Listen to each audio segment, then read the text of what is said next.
Wrestlers in general have it tough. Unlike a sports player whose form is almost entirely up to him, wrestlers sometimes fall off due to booking and odd treatment. But on the other side, these setbacks also lead to something potentially even better than both parties imagined. At the end of 1995, stunning Steve Austin was fresh off a short stint in ECW, and at face value increased his stock significantly compared to his WCW self, who was almost pigeonholed in the mid-card. However, what the WWF gave Steve Austin seemed to feel like they knew nothing about what he did in the past year. He was called the Ringmaster. The Ringmaster fit a nickname for Austin because of his high-level wrestling skill. Steve Austin pre-1997 was actually a world-class wrestler, and that's no over-exaggeration. When he had the platform, he performed to the best of his abilities. Here, though, he was stuck with Ted DiBiase with a directionless character that desperately needed an edge, and they quickly took notice because the Ringmaster name disappeared and Steve Austin was now known as Stone Cold. Stone Cold was an ice-cold mercenary showing zero regard for others. This single fix, this single moment when he debuted as Stone Cold Steve Austin helped Austin massively. I don't doubt Stone Cold would have been propelled to superstardom without the King of the Ring win, I should note. It was really a great combination of look, charisma, and in-ring skill, and the moment they brought him out as Stone Cold and changed his look in my eyes was destined to lead him to greater things. They had a great idea of how to do things with the Stone Cold character from here on. As for Rocky Maivia, well, that's different. Born into the wrestling business, Rocky Maivia's destiny was to be a wrestler. He eventually realized this and trained his heart out. And since he had the look, it was an easy road. Upon his debut, Rocky Maivia displayed the generic character, generic attitude, and after the first few months, nobody seemed to like him. Why? Because it doesn't feel natural. But anyways, Rocky Maivia had enjoyed an Intercontinental Championship reign, but had to go away due to injury. This injury was a blessing in disguise and shaped up The Rock's career as we knew it. You see, they had an idea of how the crowd felt about Rocky Maivia, and when he returned, he joined the Nation of Domination. Dressed in shorts and loafers, Rocky Maivia made his presence felt, and from there, he cut a promo about how the fans didn't show him gratitude and flew high. Why was this a good change? Well, The Rock was his natural character. He found his calling. He played this role so well that it almost seems too real. Like, I wouldn't be shocked if Rock is low-key like this in real life. And in addition, other than Stone Cold at the time, the WWF hadn't seen such a charismatic, influential, exciting wrestler like this since probably, keyword probably, Randy Savage. And it's crazy, you know, they had two of them at the same time. And this year was an incredible one, culminating with the little face turn that obviously was a ploy, and The Rock was an icon from here on. The WWF's momentum rode high with Austin and Rock at the helm. They could interchange roles and allow for one to go away, and so much of the success and popularity of the company had to do with these two. But as always, it's time to look forward, and WWE experienced that in 2002. Luckily, they had a lot of talent to make good in light of Rock and Austin's departure. At the time, though, a couple of these guys were newcomers and had to learn the hard way that getting to the top wasn't easy. John Cena. John Cena was a clean-cut rookie fresh from OVW who had found some success beating the likes of Chris Jericho on pay-per-view and showing ruthless aggression. However, this run wasn't going to last, and Cena became a jobber who was fading from relevancy. And it's no over-exaggeration. You go watch SmackDown 2002, you're going to see that this guy was slowly fading away. Batista was building a story. Randy Orton had just moved to Raw, and Brock Lesnar was champion. However, one single freestyle on the bus had him noticed by Stephanie McMahon, and before you knew it, it was on TV. And this was the moment where John Cena and his career were saved. He had an entire character about him that didn't need to wear some random Lakers or Celtics trunks. He could wear the jerseys now, and it fit his character perfectly. The character stood out as well as Eminem had featured in 8 Mile that month, and Rapper by Day, Thug by Night allowed for John Cena to finally shine. This guy by WrestleMania 19 was very popular and was championship bound, and all of this stemmed from that single rap as Vanilla Ice in front of Stephanie McMahon. John Cena was riding high as a doctor of thugonomics, but unfortunately for Edge, he wasn't enjoying any success due to injury. His time at face value was coming because Edge was facing Kurt Angle, Brock Lesnar, Big Show in title matches. Edge on SmackDown in 2003 is a huge what if that shouldn't be underestimated. He could have been a tag team champion, US champion, and maybe even the WWE champion. It could have been a special year for him. Edge sat on the sidelines as time passed him by. Everyone was finding success. Cena, Batista, or even Christian. And once he made his longer way to return, not many were invested in him. It came down to Edge lacking that fire from 2002. It was funny and very entertaining, but here, outside of his matches, you don't remember much about him. And that's what was so bad about Edge. You saw what he had previously, and he obviously wasn't going to be as fast in ring as he was early on, but on the mic and as a character, he should have had more to offer. But similar to The Rock, this was a blessing. The fans booing him in his hometown of Toronto as the Intercontinental Champion made his change of character that much better. They realized that in order for Edge to fulfill his potential, he's got to do it as a heel, and that's what they did by having him whine about a title shot that he never received. Edge was way more comfortable in this role at this point in his career. It was a fresh change, the fans reacted to it, and most importantly, it set the foundation for his rated R character. I don't think anyone saw this change coming in 2002, but it was a great one, and Edge, to this very day, is widely remembered as a dastardly heel. Tough enough as a way to enter WWE is essentially cursed, and it really looked that way for The Miz initially. As the host of Diva Search and a jobber on SmackDown, The Miz was floundering. He didn't seem valuable because the only value that came out of him was taking beatings and getting bullied by JBL on commentary. Time was passing and he was making zero progress, and at this point Miz realized he was almost gone. His final chance came on ECW, and luckily he found that something. Johnny Nitro was in a slump on ECW as well, and discovering the John Morrison character led to success for him. And since both men liked the lifestyle with the spotlight constantly on them, it made sense that they became a tag team. And the tag team let both men bounce from each other in good ways.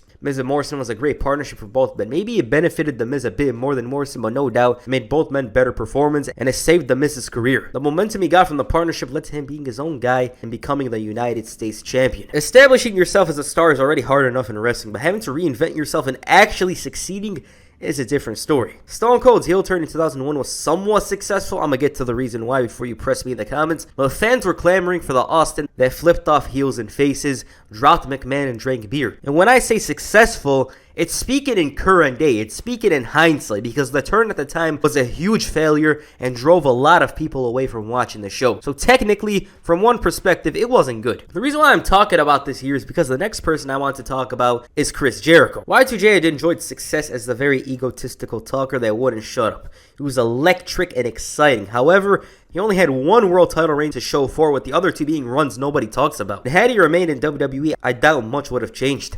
So a break was much needed.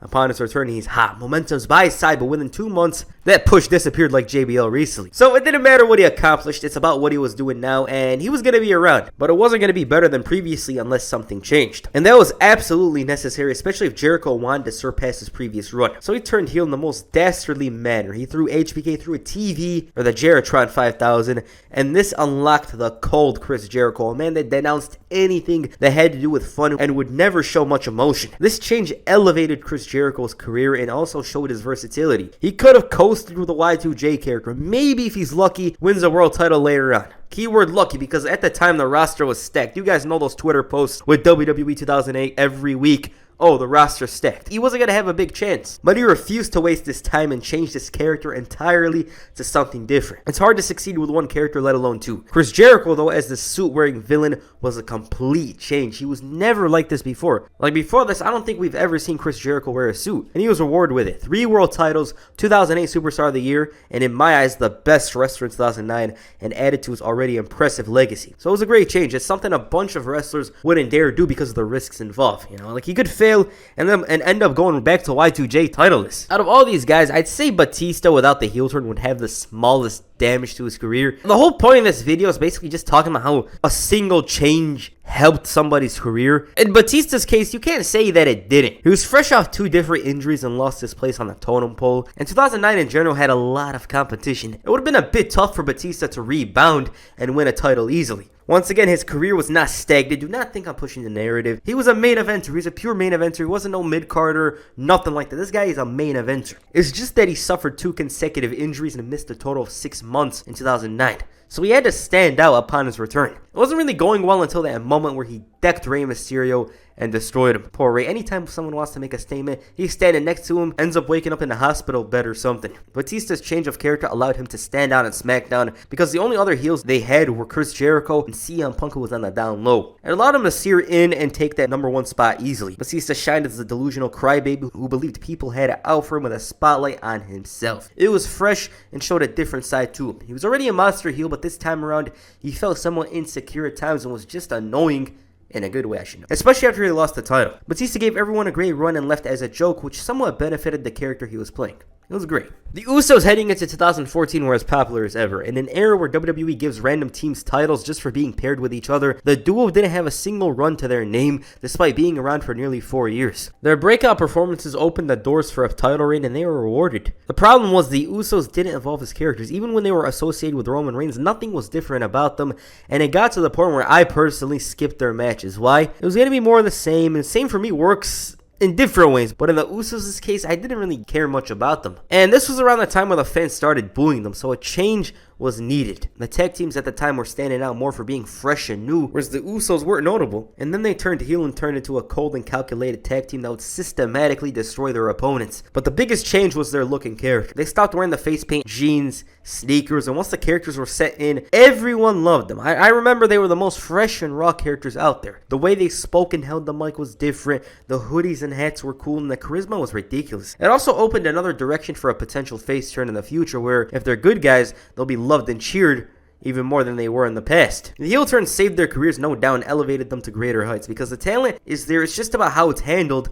And WWE did a good job with this one. But there's one man that WWE flat out refused to change, even if it was going to save his career initially. Roman Reigns. Fresh off the Shield split in 2014, Roman Reigns was the designated #1 guy in WWE's eyes. All they had to do was make it official. Problem was, fans didn't like this. Why? It was too soon. Of course, Roman as a top face was gonna get booed eventually, you know, it's common. The top guy is always gonna get booed after a while. But having him pushed this hard was not going well. And year after year, it was getting worse and to the detriment of Roman Reigns. This man was improving a lot in ring, significant improvements, and was very good. He was having great matches, but not many cared because the end result would be him holding the title on his shoulder, and you're hearing that Shield remix song at the end of the show. Not to mention, this was the hijacking shows era of 2014 to 18. There's many shows that didn't end positively from a crowd reaction standpoint, and most of them had Roman Reigns as the winner at the end of the show. Crowd reception for Roman Reigns after his return from leukemia in 2019 wasn't as bad, and WWE realized that pushing him so soon wasn't wise. However, we all knew that it would happen sooner or later, and it was happening for WrestleMania 36. It's unknown if the fans were gonna boo him after winning the title, but I'm guessing yeah, it's obvious. COVID happens, he disappears, and upon his return, he's mad, he's fuming. He destroyed Strowman and Bray Wyatt, and unbeknownst to us, it was the moment that saved his career. Roman was always gonna do well, you know, his character wasn't a, oh, he's ruined, he's done, no. However,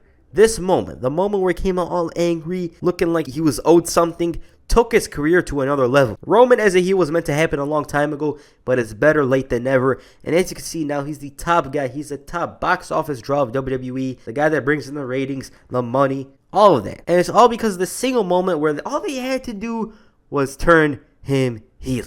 And that's what they did here. Alright, that's this video. Moments wrestlers' careers were saved. I wanted to do this a while ago, but I never put much thought into it. Hope you guys enjoyed it. I was actually going to add a bunch of other ideas here. I was actually going to add Hulk Hogan with the NWO, Heath Slater, Sheamus in 2016 with the Bar, and Cesaro. And there's a bunch of ideas I have in mind, but I just wanted to test this out and see if you guys liked it. Because if you guys did, I'll definitely do a sequel in the future. With that said, I got a couple of videos planned. It's just about timing. I want to go with the schedule, try to upload on time. That's why some videos never get uploaded. One of those videos is AEW 2022. I'm almost done with the script, so just want to give you guys an update for those of you that were asking. It's just I have to work on one video and another is under the radar. I have to take my time with that video because I don't want to waste time. I want to upload on time.